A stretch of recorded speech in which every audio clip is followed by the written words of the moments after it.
우리 하나님께서는 창조주 하나님이 직접 피조물 사람들을 위해서 들려주시는 메시지가 하나님 말씀이잖아요. 그래서 우리가 디모데후서 3장 16절 17절에 보면 모든 성경은 하나님의 감동으로 된 것으로 교훈과 책망과 바르게 함과 의로 교육하기에 유익하니 이는 하나님의 사람으로 온전하게 하며 모든 선한 일을 행할 능력을 갖추게 하려 함이라. 이 하나님께서 정말 그 눈물의 감동 스토리를 항상 쓰세요. 보면은, 그러니까 구약에 보면은 이 피조물 사람들이 부족한 것이 많잖아요. 우리가 이 구약을 읽으면서 구약의 역사를 보면서 구약에 있는 분들은 왜 이렇게 하나님의 말씀을 조금만 들으면 하나님 말씀을 하시는 말씀이 한마디도 틀린 말씀이 없는데 하나님의 말씀을 이 피조물 사람들이 말을 듣지 않는 겁니다. 말을 안 들으니까 이 사람들을 포기해버리고 말아야지. 내가 창조했지만은 이 사람들이 창조주 하나님을 말씀을 듣지 않으니까 포기해버리고 말해야지. 그러지 않으세요. 우리 창조주 하나님이 피조물을 위해서 한 분밖에 없는 아드님을 죽이시면서까지, 한마디로 하나님이 죽으신 겁니다. 하나님이 죽으시면서까지 우리를 사랑하시는 거예요. 그러니까 우리에 대한 기대가 굉장한 겁니다. 물론 이제 그 이스라엘의 그 사람들이 우상을 만들어 놓고 이제 자꾸 자기가 만든 그 우상 앞에 가가지고 건강하게 해달라고 그러고 내 손을 들어달라고 그러고 아주 그런 겁니다. 하나님 앞에 나와가지고 기도하면 하나님이 뭐 안 들어주시겠습니까? 예수님께서 예수님의 이름으로 기도하면 내가 다 들어줄게. 그럼에도 불구하고 자기 마음대로 나중에는 하나님의 자리를 달라고 그러고 말이에요. 이 마귀가요, 만만치 않아요. 마귀가 아담을 유혹하는데 네가 하나님의 말을 듣지 않고 하나님 말 듣지 않으면 네가 하나님이 되면 되잖아. 네가 하나님이 되면, 네가 창조주 하나님이 되면 되지. 뭐 때문에 네가 피조물이 돼가지고 하나님이 시키는 대로 움직이고 그럴 필요가 없지 않아. 네가 하나님이 되면 되잖아. 그럼에도 불구하고 우리 하나님은 그런 말에 여러분들 연연하지 않고 하나님은 끝까지 자기 백성을 구원하시는 거예요. 여기 우리가 감동을 받는 거죠. 어떻게 여러분들 우리가 이 성경에서 말하는 이런 창조주 하나님은 없어요. 성경에서 말하는 예수님 같은 분은 없어요. 성경에서 말하는 성령님 같은 분은 없어요. 예수 안에 있으면 죄의 법에 있질 않아요. 예수 안에 있으면 생명의 법 안에 있어요. 사망의 법 안에 있질 않아요.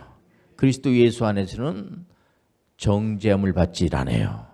그니 얼마나 감사합니까? 그래서 예수님 안에 들어가가지고 감동을 받고 너무 좋아하시는 분들이 많은 겁니다. 그러니까 하나님께서 구약에서는 이런 말씀을 주세요. 야, 네가 만든 우상 앞에 가가지고 절한다고 그게 되겠냐? 그게 자기가 만들어 놓고 자기가 거기서 비는 겁니다. 그러니까 그게 무슨 우상이 우리한테 뭘 주겠습니까? 우리한테 진정한 축복은 하나님만 주시는 거예요. 우리가 축복을 구하지만 복은 하나님만이 주시는 거예요.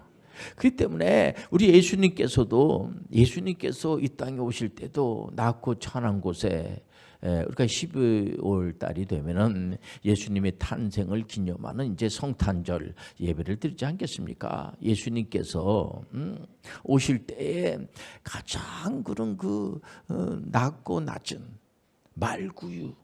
말구에 오셨다는 것은 여러분 낭만이 아니에요. 그 당시에 그 베들레헴이라고 하는 것은 구약의 선지자들이 다 예언한 겁니다. 이제 구세주가 오실 텐데 베들레헴으로 오신다. 이렇게 다 예언하신 대로 그 베들레헴이라고 하는 그 곳에 말구유라고 하니까는 그냥 큰 그 신말 있잖아요. 큰 그 이제 그런 말구에 오신 것이 아니고 쪼락말 이 당나귀 주인이 없는, 제가 그 아랍에 가서 이제 제가 건설 현장에서 일해 본 적이 있었는데, 그 아랍에 가 보니까 이제 당나귀들이 막 다니는데 주인이 없어요.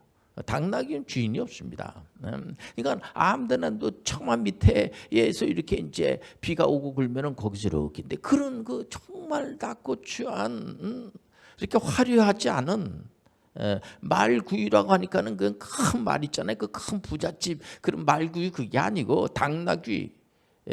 이런 곳에 예수님께서 호산나면서 예루살렘 입성할 때 그 당나귀를 탔지 않았습니까? 그 당나귀 주인이 없어요. 물론 하나님의 것이죠. 그런 곳에 오셔가지고 오신 이유가 뭐냐면은 우리를 구원하기 위해서, 말 듣지 않는 인류를 구원하기 위해서, 속만 새기는 인류를 구원하기 위해서. 그니 거기서 우리가 눈물을 흘리는 거죠. 간격을 하는 거죠. 구약에도 보면은 여호수아가 가나안 땅을 점령하는 걸 보면은 하나님이 다 하신 거예요. 처음부터 끝까지 하나님이 다 하시는 거예요. 이게 바로 우리가 믿는 창조주 하나님이세요.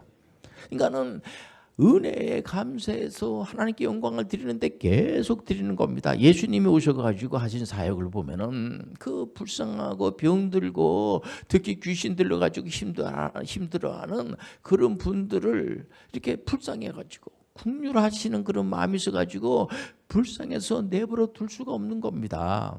한번 어디 가다가 앞을 못 보는 그런 시각장애인을 봤어요. 그 제자분들이 이제 묻지 않습니까? 제자분들은 아주 어떤 의도를 가지고 물어요. 다 알고 있으면서 선생님이 뭐라고 말하는가 하면서 저 앞을 못 보는 저 시각장애인은 저 사람의 죄입니까? 아니면은 저 부모님의 죄입니까? 이렇게 묻습니다. 그러니까 예수님께서 그 사람의 죄도 아니고 아주 파격적인 메시지를 전해요.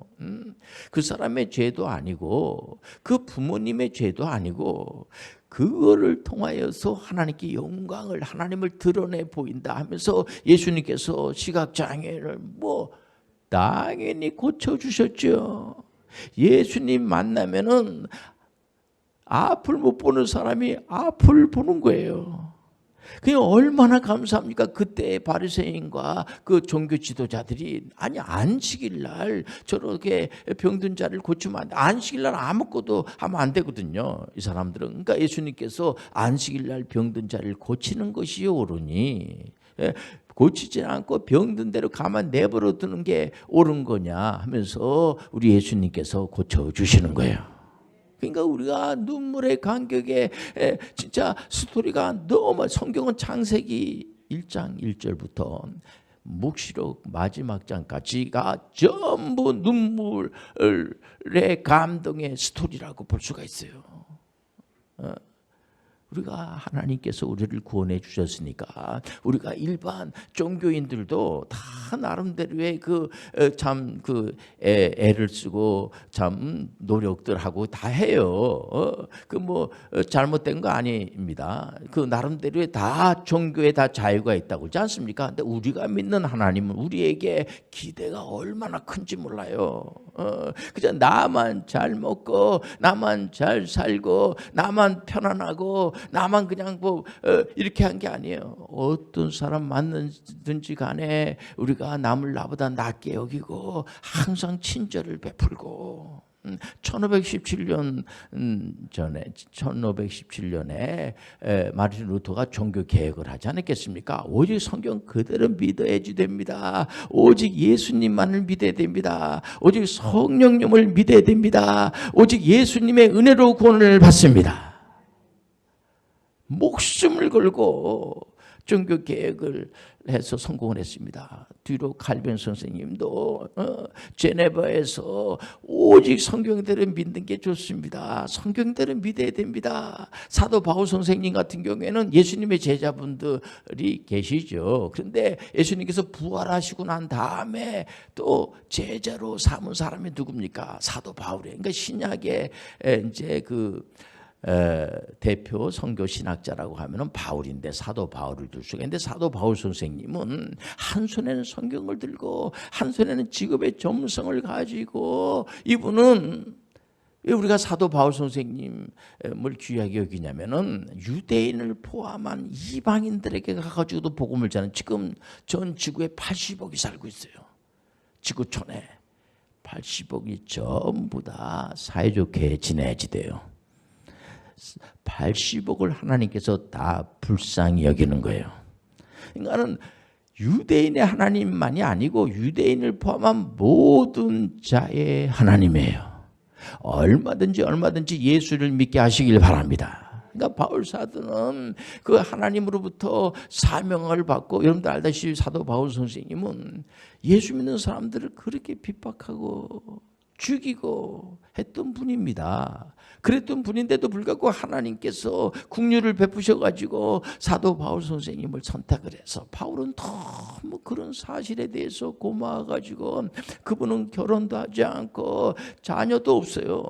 그분은 무슨 크게 무슨 뭘 많은 걸 가지고 있는 분도 아닙니다. 그분이 공부를 많이 하신 분의 사도 바울은 그 당시에 최고의 학부에서 공부를 하고, 또 이 가정이 아주 굉장히 부한 집 같아요. 보니까는 돈이 많은 집안 같아요. 그래서 로마 시민권을 가지고 있으면서, 그럼에도 불구하고 예수 믿는 이 복음이 너무 귀하기 때문에 국경 넘어가서 복음 전하는 것을 두려워하지 않고 자기는 복음으로 그냥 복음을 전하는 곳마다 중심국가가 되고, 그 당시에 그 유럽의 길목에 그 당시 그 우상 숭배하는 데가 많고 이방 신상이 많고 한데도 불구하고 그런 것 하지 않고 예수 믿어야지 됩니다. 예수 믿어야지만 민족이 삽니다. 예수 믿으면 가정이 삽니다. 오직 예수만을 믿어야지 됩니다. 그래서 전 세계에 그 복음을 확산시키면서 너무 귀한 일을 하고 있다는 사실을 우리가 알고 있지 않겠습니까? 저는 그 미국의 그 조지 워싱턴 대통령이 참 대단한 사람이다 이렇게 생각이 들어요. 지금으로부터 이 미국이 시작된 지가 1620년이니까 한 400년밖에 안 됐습니다. 미국이. 지금 미국이 제가 볼 때는 최고의 나라다, 대단한 나라다라고 저는 생각하지는 않습니다. 제가. 그러나 가장 막강한 힘을 가지고 있는 나라임에는 틀림이 없습니다. 그때의 그 조지 워싱턴이 기초를 이렇게 말합니다. 그 추수감사절 11월 세 번째 주에 추수감사절기를 이렇게 이분들이 하면서 그 초대 대통령이 조지 워싱턴입니다. 이분이 우리는 오직 성경 그냥 그대로 1517년에 마르틴 루터가 종교 개혁했던 그게 그냥 그대로 성경 그냥 그대로 믿고, 그러니까는 오직 예수 그리스도만을 우리가 믿고 오직 은혜로 믿고, 이거를 갖다가 전 국민들한테 선포하면서 그날을 국경일로 잡았다고 하는 사실은요, 자부심을 가지고 있는 겁니다. 여러분들 얼마든지 예수 믿고 우리가 예배드리는 것이 옳은 일을 하고 있는 거예요. 그릇된 일을 하는 게 아니에요. 자손들에게 얼마든지 예수 믿는 것을, 이것이 옳은 것이니까, 창조주 하나님을 믿는 것이 옳은 거니까, 예수 그리스도를 믿는 것이 옳은 것이니까. 어떤 분들은 이거 목사님 과거에 예수 믿는다고 하면은 이해가 됩니다만, 저 21세기에 무슨 예수를 믿고 하나님을 믿는다 그러고 무슨 또 귀신들이 있다 그러고 사탄이 있다고 그러고 무서워요. 그런 말 하지 마세요. 그러면서 또 무서워해요. 하나님은요, 우리가 하나님이 있다고 해서 있는 것도 아니고 없다고 해서 없는 것도 아니고, 하나님은 살아계시고 역사하세요. 하나님부터 은혜 받았다는 사람들이, 예수 믿고 구원받았다는 사람들이 얼마든지 많아요. 너무 많아요. 예수 그리스도를 위해서 우리가 한 번밖에 없는 인생인데, 여러분들 예수 그리스도를 전하면서 사시길 바랍니다. 주님이 왜 우리를 살려주신 줄 압니까? 우리를 엄청나게 대접을 해주셔서 눈물 흘리는 우리가, 간격에 우리가 참 예수님 말씀하려면 한이 없도록 하는 이유가 뭐냐면, 우리를 그저 이 땅에 와가지고 잘 먹고 잘 살다가 그냥 잘 간다, 이거로 끝나는 게 아니에요. 여러분들 그거 아니에요. 여러분들 기도할 때마다 그래도 우리 가정이 좀 편안하고, 제가 몸이 안 좋은데 좀 건강에 복을 주시고, 제가 요구하는 것이 하나님께 대단한 걸 요구하는 것도 아니고, 그거 귀한 겁니다. 하나님이 다 해주세요. 여러분들 이스라엘 사람들이 전쟁을 일으킬 때 하나님이 개입하셔가지고 전쟁에서 질 수밖에 없는 전쟁인데도 불구하고 하나님께서 직접 개입해가지고 완벽하게 이기는 그런 그 애가 한두 번이 아닙니다. 하나님은 전쟁에도 개입해 주셔서 이기게도 하시고 지게도 하시는 분이 하나님이 하세요. 하나님은요 우리 자기 백성들 훈련시키는데 아주 엄청나게 훈련시키는 겁니다. 지금 우리가 이제 군대 갈 나이가 돼가지고 해병대 장교를 갑니다. 그 해병대 고생스러운데 고생시키려고 보내는 겁니다. 제가 고생시키려고 보내는 겁니다. 그 고생한 것만큼 그 사람이 커진다는 걸 아시길 바랍니다. 애국심도 생기게 되고, 제가 일부러 다른 부대도 다 고생스럽죠. 고생 안 하는 데가 없죠. 제가 담임 목사로서 솔직한 말로 저도 이제 군 생활을 하면서 군대라고 하는 조직은 이 근대 교육에서 많은 분들이 그 부분에 대해서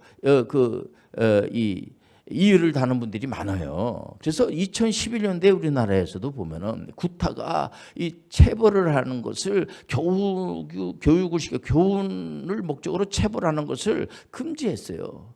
지금 이 현대 교육으로 들어오면서 체벌을 절대로 못하게 합니다. 그래서 저도 지금 누가 체벌하는 거에 대해서 그 전에 제 나이 이게 되는 이 베이비붐 세대들은 학교를 매맞기 위해서 가는 친구들이 많아요. 학교라는 데는 가서 매맞으러 가는 거지 뭐. 선생님들이 항상 학교 종이 땡땡땡 어서 모이자.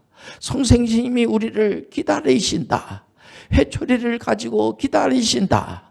여러분들 이게 공포의 노래예요, 그게. 근데 지금은 그렇지 않습니다. 지금은 아이들 절대로 이렇게 체벌 못하게 돼 있어요. 군에서 절대로 구타 금지입니다. 지금도 구타는 그런 다른 그 잘못된 거죠. 말로 얼마든지 훈련시킬 수가 있는 거예요, 보면. 그래서 우리가 예수님께서 우리한테 요구하는 것이 뭐냐면은 하나님의 자녀답게 살라는 거예요. 그것을 구하라는 거예요. 그 힘을 구하는 거예요. 하나님 아버지, 제가 하나님의 은혜로, 그러니까 하나님께서 우리에게 복을 다 주셨어요. 우리 믿음의 사람들은 한 사람 한 사람 속에 하나님의 영이 임재하세요.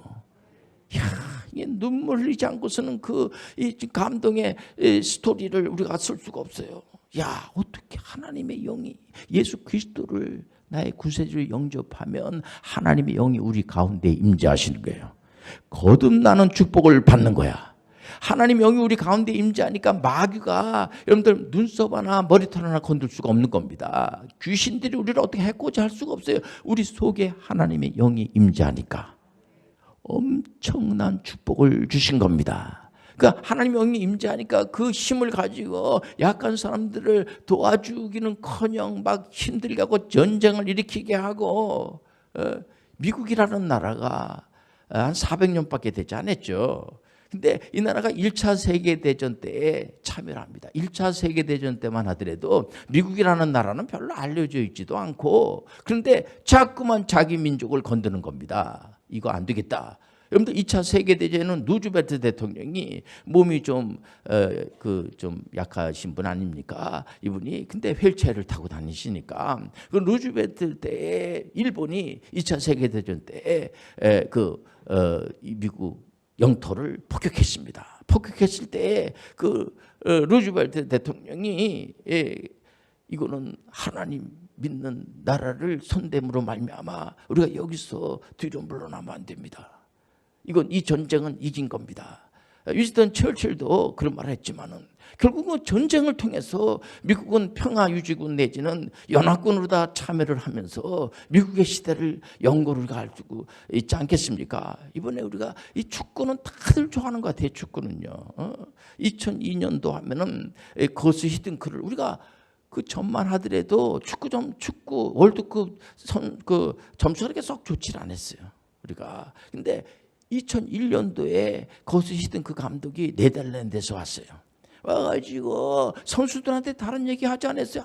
잘할 수 있어. 얼마든지 할 수 있어. 어이구 잘한대. 그 박지성 선수한테도 아이고 잘한다. 박지성 선수가 거의 막내잖아요. 그 이천수 선수하고 선배들도 잘하지만은 얼마든지 잘할 수가 있어요. 얼마든지 유럽 선수들하고 같이 축구를 해가지고 얼마든지 잘할 수 있습니다. 또 잘할 수 있어요. 축구 4강 신화까지 4등까지 된다는 게 쉽지 않죠. 8강 됐을 때 히든크 감독한테 물어보니까 더 갈 수가 있다 이게요. 이번에 물어봤어요. 누가 이제 기자가 만약에 손흥민 선수 같은 선수가 있었으면 어떻게 될 뻔했습니까? 그랬더니 그 거수 히든크가 아주 우승하는 거죠. 이야, 말이라도 여러분들 좀 시원시원하게 하세요. 답답한 세상에서 여러분들 예수 그리스도의 영을 받은 사람들은 좀 여러분들 긍정적인 믿음을 가지고 나가시길 바랍니다. 할렐루야. 저는 가끔 이제 우리 결혼할 나이가 되면은 저한테 이제 남자친구나 여자친구를 이제 데리고 와가지고 목사님 어떻습니까? 그러면 저는 한 번도 반대한 적이 없어요. 데리고 올 때 잘 데리고 와야 돼요. 무조건 되고 저는 결혼하세요 그래요. 여러분들 그렇기 때문에 우리가 깊이 여러분들 생각하시기를 바랍니다. 그렇기 때문에 우리가 2002년도에 4강 신화를 이뤄가지고 우리 대한민국에 얼마나 우리가 남남 갈등이 심합니까? 근데 다들 좋아하고 요즘 월드컵 이제 축구 시즌이라서구나. 이번에 이제 월요일 날 또 이제 가나하고 이제 또 축구하지 않습니까? 다들 좋아하고 오늘도 이렇게 보니까 다 얼굴들이 저는 우중충한데 오늘따라 다 좋은 것 같아요. 우리가 월드컵에 우리가 이 출전 못하는 나라도 많지 않습니까? 근데 그 출전하는 나라들과 너무 좋아하더라고. 너무 그 안에서 그 축구라고 하는 것을 통해서 그 수준화할 수가 있지 않습니까? 이번에 그 축구하는 거 우루과이하고 하는 걸 가만히 보니까 그 손흥민 선수가 아주 매너도 좋잖아요. 보면 얼굴에 부상을 입어가지고 보호 마스크를 쓰고. 이렇게 하는데 막 심판한테도 막 그냥 자기 의사를 확실하게 이렇게 밝히면서 끝나고 난 다음에 이렇게 포옹을 하고 서로 파인프레하고 이렇게 반칙만 하고 막 이러면은 누가 좋아하겠어요? 그렇지 않습니까? 손흥민 선수는 이렇게 공부를 많이 하는 친구가 아니에요. 우리나라의 대한민국의 국가 대표팀 선수로서 고등학교 중퇴입니다.